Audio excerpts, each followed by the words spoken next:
సామెతలు 15వ అధ్యాయం 5వ వచనం వరకు అయిపోయింది.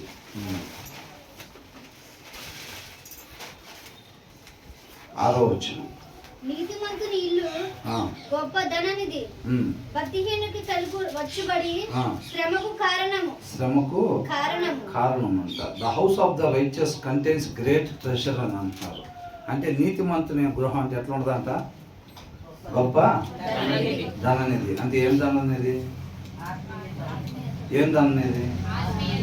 ఆత్మీయ ధననిధి. ఆత్మీయ ధననిధి ఎట్లా వచ్చింది? అంటే వీళ్ళ దగ్గర కూడా ఏముంటుందంట? Great treasure. అంటే వీళ్ళ దగ్గర కూడా కట్టలు డబ్బులు ఉంటాయా ఉండవా? ఉంటాయంట. అవి ఏం కట్టలంట? బయట ఉన్న వాళ్ళు కూడా ఇట్టే చూడాలండి కొంచెం సేపు. వాళ్ళ దగ్గర కూడా కట్టలు డబ్బులు ఉంటాయంట. ఏం కట్టలు ఉంటాయి? మంచి పనులు. ఇప్పుడు మనం నలుగురికి టిఫిన్ చెప్పి పెట్టిస్తే ఆ టిఫిన్ పెట్టించిన ఆ కట్ట అన్నమాట. అది దాని ద్వారా వచ్చింది, అవునా? ఇంకొకటి రీఛార్జింగ్ చేసిన కట్ట, ఇంకొకటి భోజనాలు పెట్టించింది, ఇంకొకటి మన సమయం ఇతరుల కొరకు ఖర్చు పెట్టడం వల్ల వచ్చిన డబ్బులు కట్ట అన్నమాట, అవునా కదా? వాళ్ళ దగ్గర కూడా సంచులు అంట కట్టలు డబ్బులు ఉంటాయంట. అవి ఏమేమి కట్టలంట? ఎదుటి వారికి ఏదైతే మనం సహాయం చేస్తున్నాం చూసారండి, వాక్యానుసారంగా ఉండటం వల్ల మనకు వచ్చిన ఒక్కొక్క కట్ట వాళ్ళ దగ్గర అంట గొప్ప ధననిధి ఉండిద్దంట. రేపు ఆ అకౌంట్ను బట్టే రేపు అక్కడ నిత్య జీవంలోకి ఎంట్రన్స్ ఉండిద్ది అనమాట, అవునా? ఇక్కడ వీళ్ళ దగ్గర కూడా ఉండిద్దంట. వీళ్ళ దగ్గర కూడా కట్టలు డబ్బులు ఉంటాయి అంట. But the income of the wicked అన్నాడు. ఇన్కమ్ ఆఫ్ ద విక్డ్, అవివేకి దగ్గర కూడా ఇన్కమ్ అని అన్నారంటే ఉందా లేదా?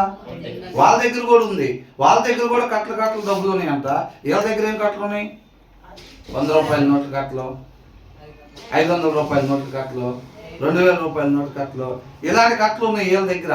వాళ్ళ దగ్గర ఎదుటి వారికి సహాయం చేయటం వల్ల వచ్చిన కట్టలు అన్నమాట, అవునా? ఎన్నిసార్లు అవతలకి ఆరోగ్యం బాగోకపోతే మన సమయాన్ని కేటాయించి మనం వెళ్ళి హాస్పిటల్ దగ్గర చూపించడం ద్వారా మనకు వచ్చిన డబ్బులు కట్టలు అన్నమాట. ఎదుటి వాళ్ళకి ఆహారం పెట్టడం వల్ల, పరిచర్య చేయటం వల్ల, అవునా కదా? మంచి మాటలు చెప్పటం వల్ల, మనల్ని మనం ఉపేక్షించుకొని మనలో క్రీస్తుని కలుగుండి అవతలకి ఓదార్చే మాటలు, అంటే అది జీవవృక్షం లాంటిదని దాని ముందు వచ్చిన వాళ్ళు చూసాం మనం, అవునా కదా? నీతిమంతుని నోట్లో నుంచి వచ్చే మాట అంట జీవవృక్షం లాంటిదంట. ఆ మాటలు వాళ్ళు, నీతి మాటలు వాళ్ళు పలకటం వల్ల వాళ్ళకి నిత్య జీవం వచ్చింది. అట్ ద సేమ్ టైం అవతల కూడా అవి ఓదార్పునిస్తాయి, నిత్య జీవ మార్గాన్ని ఇస్తాయి, జీవం కలిగి ఉండే దాని మీద ఆశని చిగురింపు చేస్తాయి అన్నమాట ఆ మాటలు, అవునా కదా? కాబట్టి అవి జీవవృక్షం లాంటిది అని అంటున్నారు. అలాగే మనం మాట్లాడటం ద్వారా మనకు వచ్చిన డబ్బులు కట్టనమాట. వీళ్ళ దగ్గర ఈ డబ్బులు, ఇది శాశ్వతంగా ఉండేది, అవునా కదా? మనం పోగొట్టుకున్న జీవాన్ని తీసుకొచ్చి ఇచ్చేది అనమాట. అది ఎవరి దగ్గర ఉంటుందంట? అది నీతిమంతులు. అంటే ఎవరు? వాక్యాన్ని చదివి అనుసరించే వాళ్ళు. వాళ్ళ దగ్గర ఉండే డబ్బులు ఈ డబ్బులు అన్నమాట, అవునా కదా?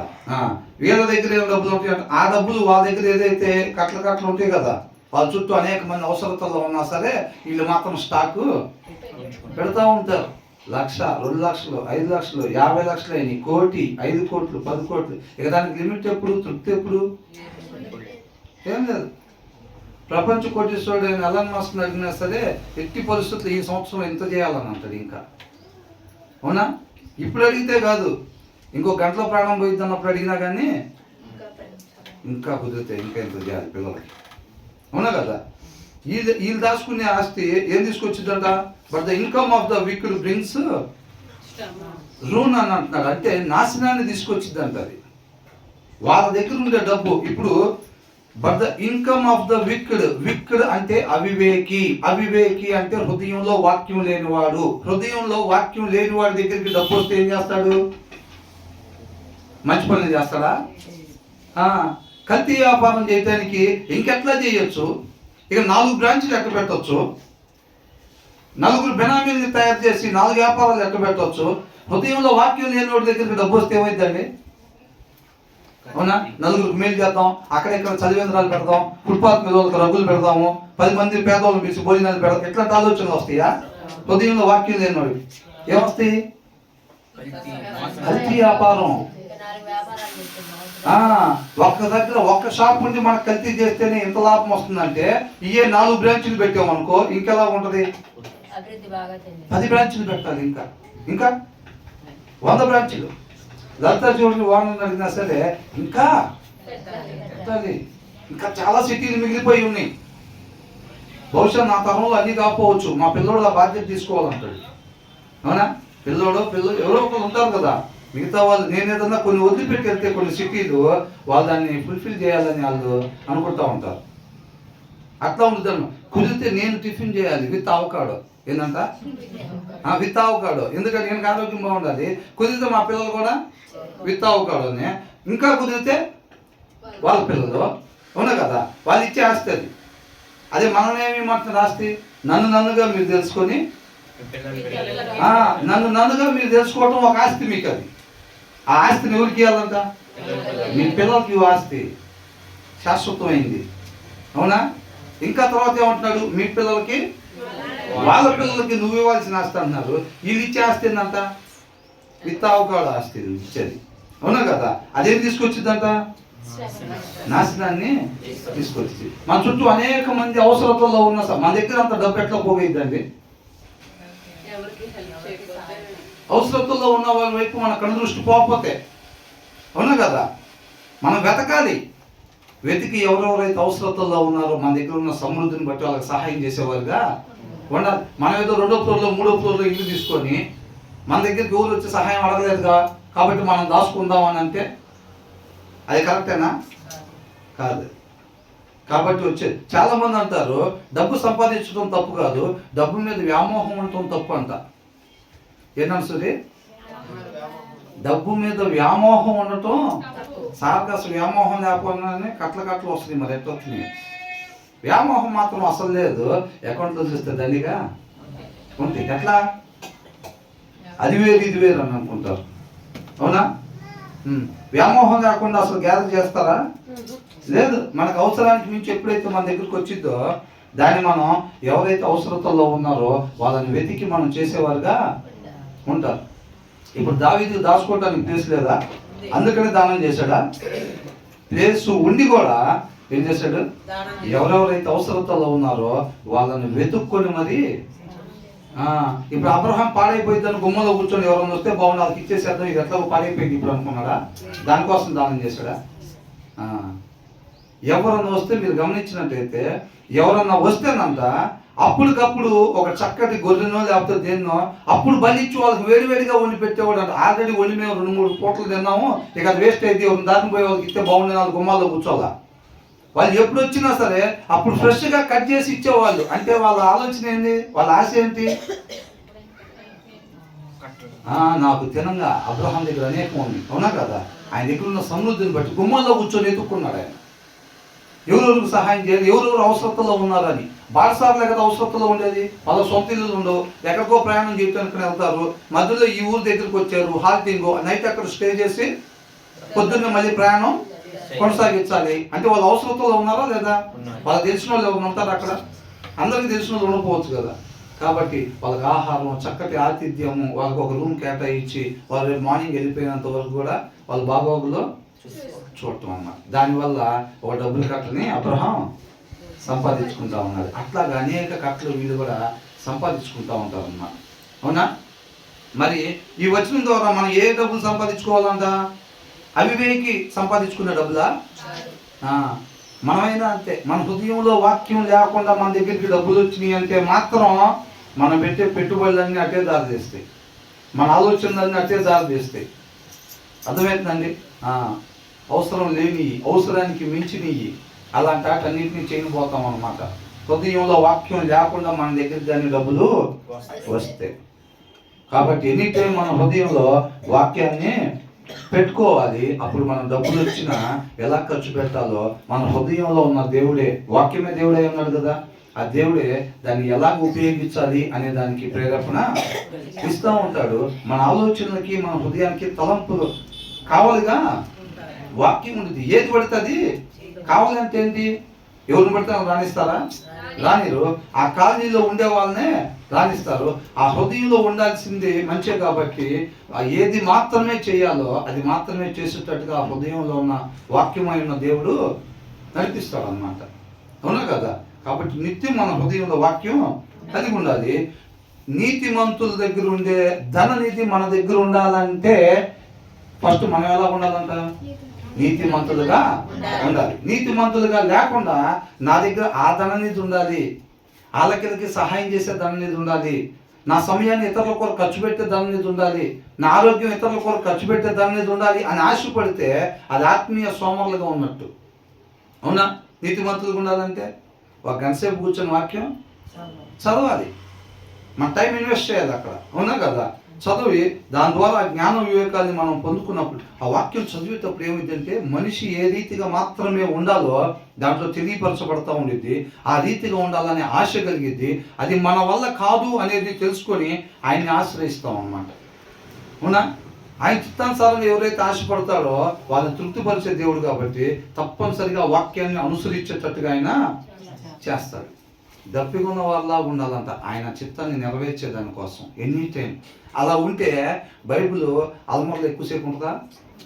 ఉండదు. దప్పిగా ఉన్న వాళ్ళలాగా చదవాలి, ఆయనతో సమయం గడపాలి, ఆయనతో ఇంకా అంటు కట్టబడి ఉండాలి బలంగా. అవునా? నేను ఇంకా మారాల్సింది ఉంది, ఇంకా మారాల్సింది ఉందన్నమాట. కాబట్టి అట్ట సమయం గడుపుతూ ఉండే కొద్దీ మనం ఎలా ఉంటాం? నీతిమంతులుగా ఉంటాము. ఆటోమేటిక్గా మన దగ్గర నీతిమంతుల దగ్గర ఉండాల్సిన ధననిధి మన దగ్గర ఉండిద్ది. అంతే. నీ హృదయంలో ఎప్పుడైతే సమృద్ధిగా వాక్యం ఉండిద్దో నువ్వు వ్యర్థమైన పనులు చేయి, వ్యర్థమైన మాటలు మాట్లాడు, వ్యర్థమైన చూపు చూడడం. అంతే. ఎందుకంటే వాక్యం నీ హృదయానికి తలంపులకి కావలిగా ఉండిద్ది. వ్యర్థమైన చూపు నీలోంచి బయటికి రాదు. అసలు వ్యర్థమైన మాటలు మనలో నుంచి బయటికి రావు, వ్యర్థమైన ప్రవర్తన మనలోంచి బయటికి రాదనమాట. కాబట్టి మనం ఫస్ట్ నీతిమంతులుగా ఉంటేనే ఆ ధనాన్ని మనం సంపాదించుకోగలుగుతాము. నీతిమంతులుగా లేకుండా ఆ ధనాన్ని సంపాదించుకోవాలని ఆశపడినట్టయితే కనుక అది ఎలాంటి ఆశ? ఆత్మీయ సోమరులు పడే ఆశ అనమాట. సోమరు ఏం చేస్తాడు? అంతే కదా ఆశపడేది. గ్లాస్ అక్కడ ఉంటుంది, వాటర్ లేచేది తెచ్చుకోడు, కానీ ఆ వాటర్ తాగితే ఇప్పుడు బల్లే ఉంటుందండి. అసలు వాటర్ తాగుతుంటే ఎంత హాయిగా ఉంటుంది. అసలు గొంతు ఎండిపోయినా కానీ లేచి ఆ గ్లాసులో నీళ్ళు తెచ్చుకోడు. చూపు తేడా పడుతుంది, ఆలోచన తేడా పడుతుంది, ప్రవర్తన తేడా పడుతుంది అని తెలిసినా బైబిల్ తీరు. ఏంటంట? ఆలోచన తేడా పడుతున్నట్టు ఉంది కొంచెం అని అనిపించినా బైబిల్ దీన్ని సోమర్లో వాళ్ళకి ఆశపడతారు, కానీ వాళ్ళకేమీ దొరకదు. అవునా కదండి? మన దగ్గర తేడా పడుతుంది, వ్యవహారం తేడాగా ఉంది, ఆలోచన తేడాగా ఉంది, ఎదుటోళ్ళు బాగుంటే కొంచెం లోపల ఇబ్బంది కలుగుతుంది మనకి అని అంటే దాహం వేస్తుంది అని అర్థం. ఏ దాహం? ఆత్మీయ దాహం. మనం ఎమ్మటే తీసుకొని ఆ వాక్యం అనే నీళ్ళు తాగాలి. కానీ తేడా పడుతుందని తెలుసులే, కానీ ఇప్పుడే చదువుతాం వాక్యం. చూపు తేడా పడుతుంది, మాట తేడా పడుతుంది, ప్రవర్తన తేడా పడుతుంది అని అర్థమవుతుంది, కానీ ఇప్పుడు బైబిల్ తీసి చదవలేదండి అనుకుంటే ఇప్పుడు వాటర్ తాగితే భలే ఉంటుంది అనిపిస్తుంది, కానీ అక్కడ దాకా పోయి మనం తెచ్చుకోలేమండి. వాటర్ బింది దాకా వెళ్ళి ఇప్పుడు మనం నీళ్ళు తెచ్చుకోలేమండి అని అనుకుంటే అసలు భలే ఉంటుంది అనేది ఎట్లా ఉంటుంది? అలాగే మిగిలిపోయింది అన్నమాట. అవునా? కాబట్టి మనం ఫస్ట్ ఆఫ్ ఆల్ కావాల్సింది ఆ ధననిధి నాకు కావాలి అని ఆశపడేది కాదు. నీతిమంతులుగా ఉంటేనే ఆ ధననిధి మనకి వచ్చిందంట. నీతిమంతులుగా లేకపోతే దాన్ని ఎన్నిసార్లు జపం చేసినా రాదు, ఆ ధననిధి రాదు. ఆటోమేటిక్గా ఏమైంది? But the income of the wicked, మన దగ్గరికి ధనం ఏదో ఒక రకంగా వచ్చింది. వచ్చినప్పుడు ఏం చేస్తాం మనం? అది మన నాశనానికి తీసుకెళ్లేటట్టుగా, ఇతరులను నాశనం చేసేటట్టుగా. అవివేకంట మాట్లాడకూడని మాట మాట్లాడతాడు, దానివల్ల నిత్య నరకాగ్నికి వెళ్తాడు. ఆ మాట ఇన్న ప్రోతరుడు కూడా నేర్చుకుంటాడు. నీతిమంతులు మాట్లాడే మాట వల్ల ఈయన నిత్య జీవానికి వెళ్తాడు, ఎదుటోళ్ళు కూడా నిత్య జీవానికి వెళ్ళేటట్టుగా జీవాన్ని చిగురింపు చేసిద్ది ఆ మాట. అది జీవవృక్షం. ఎవరు మాట్లాడితే? వివేకి మాట్లాడితే. అట్ ద సేమ్ టైం అవివేకి మాట్లాడితే మాట్లాడకూడని మాట ఈయన మాట్లాడటం వల్ల ఈయనకు నిత్య నరకాగ్ని తప్పదు. అట్ ద సేమ్ టైం దాన్ని విన్న వాళ్ళు కూడా ఏం చేసుకుంటారు? ఎవరో ఈ రోజులో ఉంటుంది ఆ బైబిల్ చదవట్లేదు అసలు అని ఎవరన్నా అనుకుంటున్నారు అనుకో, పక్కన కూర్చొని చర్చికి వెళ్ళినప్పుడు. అవునా? ఇదేమంటారు? అదే అంత సేటుకి ఎవరు చదువుతున్నారు ఈ రోజుల్లో, ఇది ఇవ్వటం కాకపోతే వీళ్ళు కూడా ఇంటికాడ వీడియోలు, యూట్యూబ్లో వీడియోలు అయ్యి ఈయనొస్తారు కానీ వీళ్ళు కూడా చదవరా, ఎక్కడెక్కడియో ఈయన వచ్చి మనం చెబుతూ ఉంటారు అని అన్నాడు అనుకో, ఆ మాట వల్ల ఈయనకి నాశనం తప్పదు.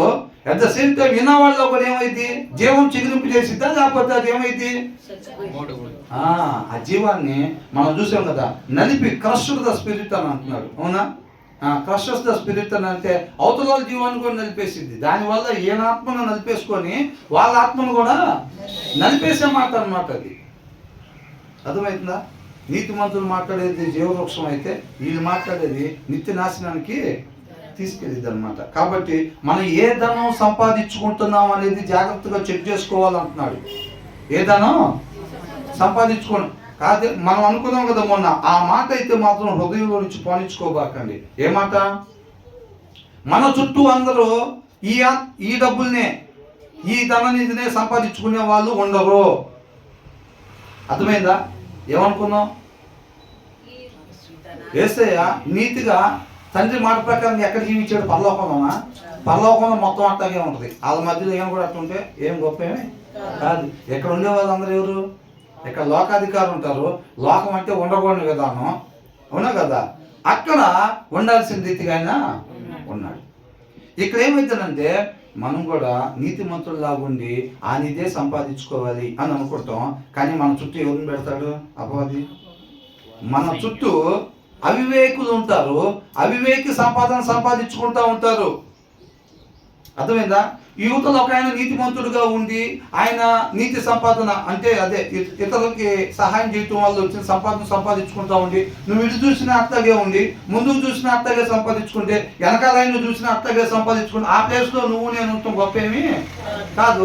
అందరూ అదే పని మీద ఉంటారు కాబట్టి అలా ఉండదు పరిస్థితి. అలా ఉండిద్ది అనుకుంటా నేను కూడా నీతిమంతుడిలాగా ఉండి నీతిమంతుడు సంపాదించే సంపాదన సంపాదిద్దాం అనుకుంటే పొరపాటే. నువ్వు ఎప్పుడైతే ఎస్ నేను నీతిమంతుడిలాగా ఉండాలి, నీతిమంతులు సంపాదించుకునే సంపాదన సంపాదించాలి అని నువ్వు అనుకుంటావో ఆటోమేటిక్గా అరే అక్కడ మన పని ఉందిరా అంటాడు అపవాది. వాడు కొద్దిగా మంచి ఆలోచన చేసుకుంటున్నాడు, మనం నలుగురు వెళ్ళం అంటాడు. అవునా? నిజంగా అసలు నీతిమంతులుగా ఉండాలనగానే ఏయ్ నలుగురు అక్కడికి వెళ్ళండి, నలుగురు ఇక్కడ ఫీలింగ్ సెట్ చేస్తాడు మొత్తం. ఇక్కడ ఒక ఆయన ఉన్నాడు, ఆయన దగ్గరికి ఏం అవసరం వాడు అసలు మంచి చేద్దాం ఏమో ఆలోచించట్లా. ఆ దగ్గర ఎవరు అవసరంలా, వాడి కాడే అంటించుకుంటున్నాడు ఆల్రెడీ కదా. కాబట్టి వాడు చుట్టూ ఎవరిని పెడతాడు? లోక సంబంధంగా సంపాదించుకునే వాడు నలుగురు పక్కన సెట్ చేయండి అంటాడు. ఆయన పక్కన సెట్ చేసి నువ్వు ఇటు చూసినా వాడు లోక సంబంధంగా దాచిపెట్టుకుంటూ ఉంటాడు, ఎవరికి సహాయం చేయకుండా. నువ్వు ఇటు పక్కకు చూసినా వాడు కూడా ఏం చేస్తూ ఉంటాడు? వాడు కూడా లోక సంబంధంగా దాచిపెట్టుకుంటూ ఉంటాడు. వెనకాల చూసినా కానీ ఏం చేస్తాడు? దాచిపెట్టుకుంటూ ఉంటాడు. అవునా కదా? ఎప్పుడు నుంచో చేస్తున్నాడు ఉద్యోగం, వీడు ఎంతవరకు ఏం సంపాదించుకోలేకపోయాడు. అది నిన్నగా మనం పెట్టాడు, నిన్నగా మనం జాయిన్ అయ్యాడు ఉద్యోగంలో, బాగా సంపాదిస్తున్నాడు. ఎట్లా సంపాదిస్తాడు? టేబుల్ కింద. అవునా?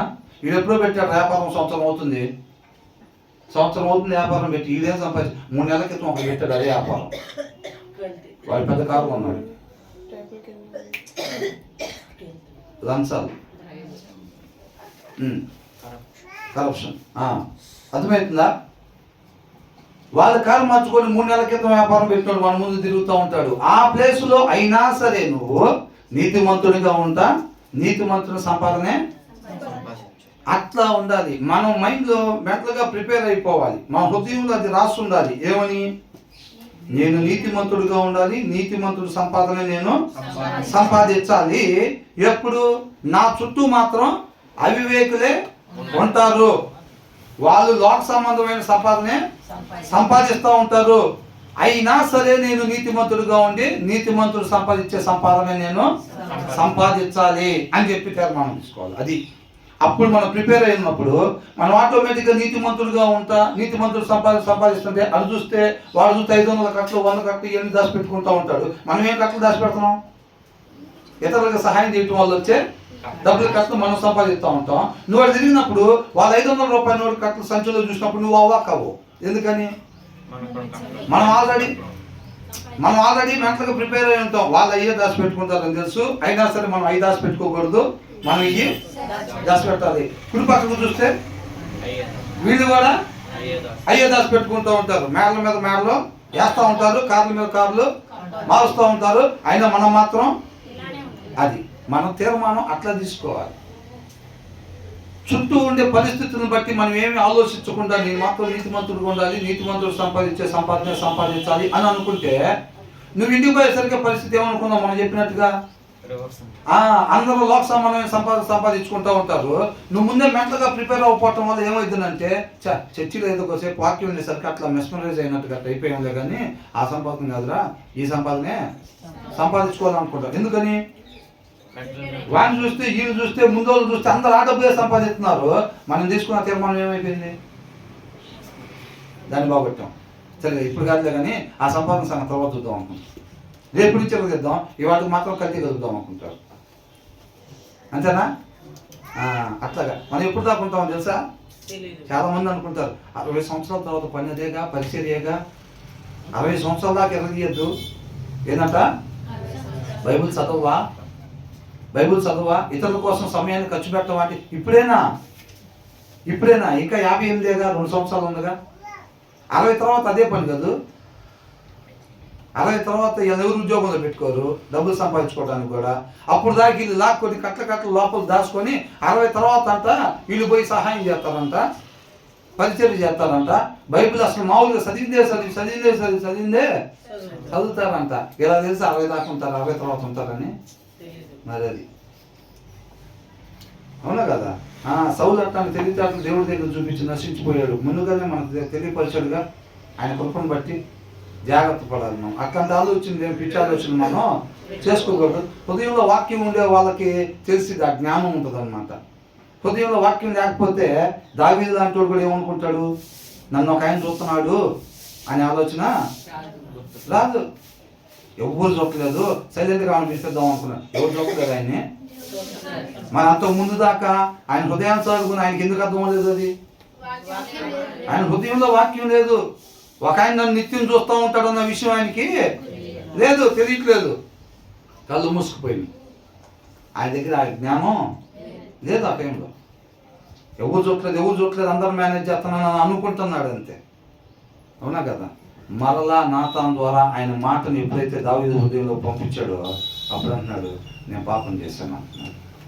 నేను ఎవరికి విరోధంగా?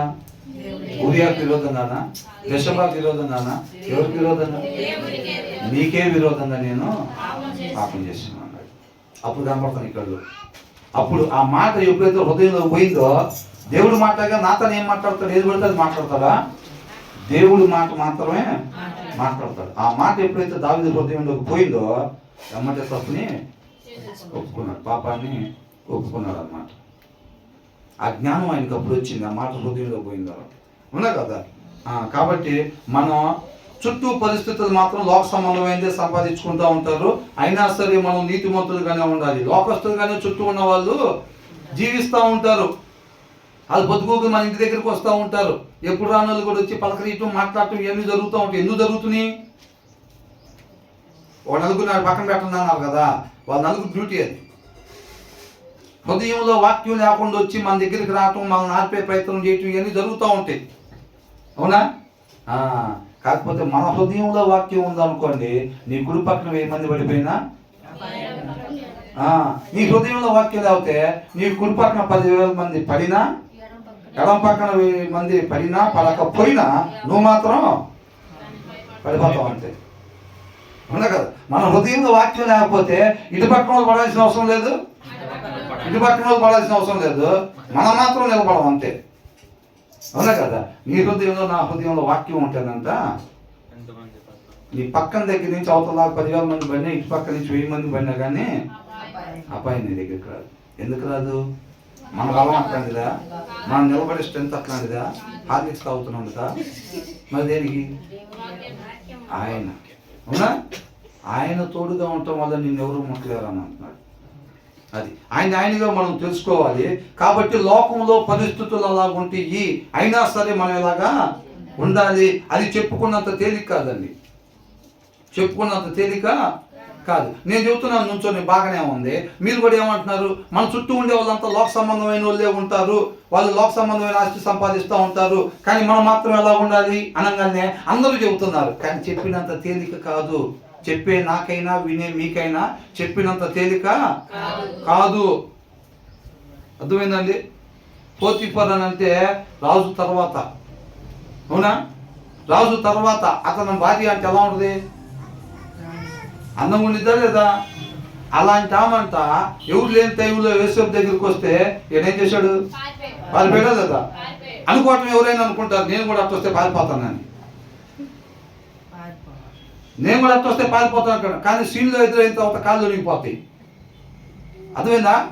నేను అంటున్నాను కాదు, చెప్పేది కాదు, చెప్పటం కాదు, అది అనుభవంలోకి వచ్చినప్పుడు తెలిసింది విషయం. దానికి బలం కావాలి, దానికి బలం కావాలి. అది అంటది చుట్టూ ఉండే వాళ్ళంతా లోకస్తులు ఉన్నా సరే మనం మాత్రం ఎట్లా ఉండాలి? మనం మాత్రం నీతిమంతులుగానే ఉండాలి, మనం మాత్రం నీతిమంతులు సంపాదించాలి అని చెబుతాం. బాగానే ఉంది, కానీ ఆ పరిస్థితుల్లో నిలబడాలంటే ఆ బలం కావాలి. నీతిమంతుల్లా ఉండాలి, నీతిమంతులు సంపాదించాలని అంటే హృదయంలో సమృద్ధి వాక్యం ఉంటేనే అది దాని ప్రకారం